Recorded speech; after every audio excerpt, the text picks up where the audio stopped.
Hai semua murid-murid, saya Cikgu Deli Sanusin dari SMK Apin Apin.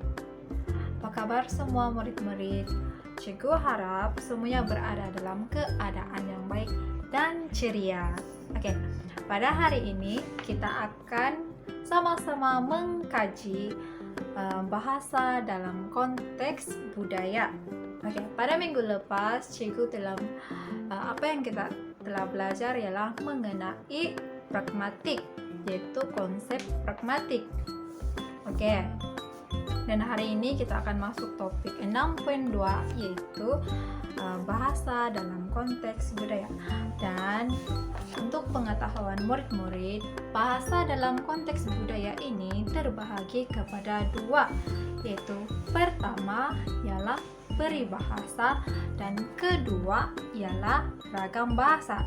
Dan untuk hari ini kita akan sama-sama mengkaji peribahasa. Baiklah, sebelum cikgu lupa, dalam bab pragmatik ini kita juga akan menyentuh mengenai kesantunan bahasa, dan kita akan belajar satu persatu. Dan untuk hari ini kita akan belajar mengenai peribahasa. Dan siapa tahu itu peribahasa? Siapa tahu apa itu peribahasa? Oke, baiklah. Sebenarnya peribahasa digunakan untuk menyampaikan sesuatu nasihat, teguran, atau ingatan secara kiasan atau sindiran agar tidak menimbulkan rasa marah atau kecil hati kepada orang lain. Pernahkah murid-murid menggunakan peribahasa dalam perbualan seharian? Tidak pernah kan? So, mungkin rasa kekok sedikit. Oke, jika kita menggunakan peribahasa dalam perbualan ataupun kehidupan seharian, tentunya perbualan kita akan lebih menarik. Oke, contohnya, jika kita melihat rakan kita kelihatan pucat ataupun lesu ataupun tidak bermaya, kita akan bertanya, kenapa kamu kelihatan pucat? Kamu tidak sehatkah? Oke, tapi jika kita menggunakan peribahasa, kenapa kamu seperti rembulan kesiangan? Oke, kenapa kita samakan seperti rembulan kesiangan? Hal ini karena rembulan tidak jelas di dadah langit, atau dengan kata lain, bulan itu kelihatan pucat saja. Sebab itulah kita menyamakan orang yang seperti rembulan kesiangan. Nah, bukankah itu lebih menarik murid-murid? Oke, sebelum kita memulakan pembelajaran hari ini, mari kita lihat gambar ini bersama-sama.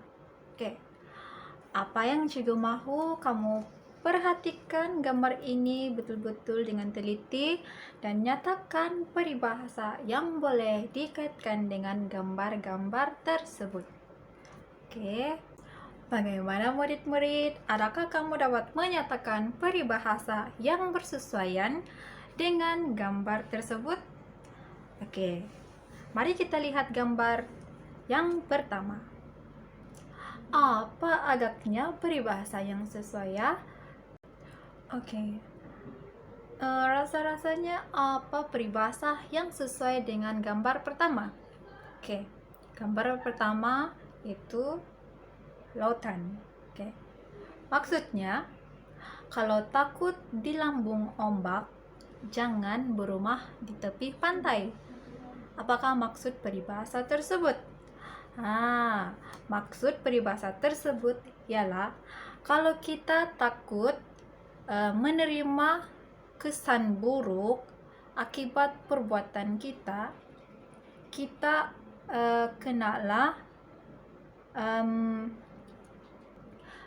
janganlah membuat perkara yang boleh memudaratkan kita. Oke, gambar yang kedua pula ialah gajah. Oke, apa maksud bagi gambar tersebut? Apa peribahasa yang sesuai bagi gambar gajah tersebut? Oke, hati gajah sama dilapa, hati kuman sama dicecah. Oke, apa maksud peribahasa yang kedua ini? Maksudnya senang saja, mestilah pengagihan yang sama rata ataupun pengagihan yang adil. Oke, gambar yang ketiga pula ialah gambar gunung, gunung. Oke, ada bukit, ada orang-orang dia lagi. Oke, maksudnya ke bukit sama didaki, lurah sama dituruni. Oke, maksud peribahasa ini ialah mengharungi kesenangan dan kesusahan bersama-sama. Baiklah murid-murid, untuk isi pembelajaran kita mengenai peribahasa, sila tonton video yang seterusnya. Oke?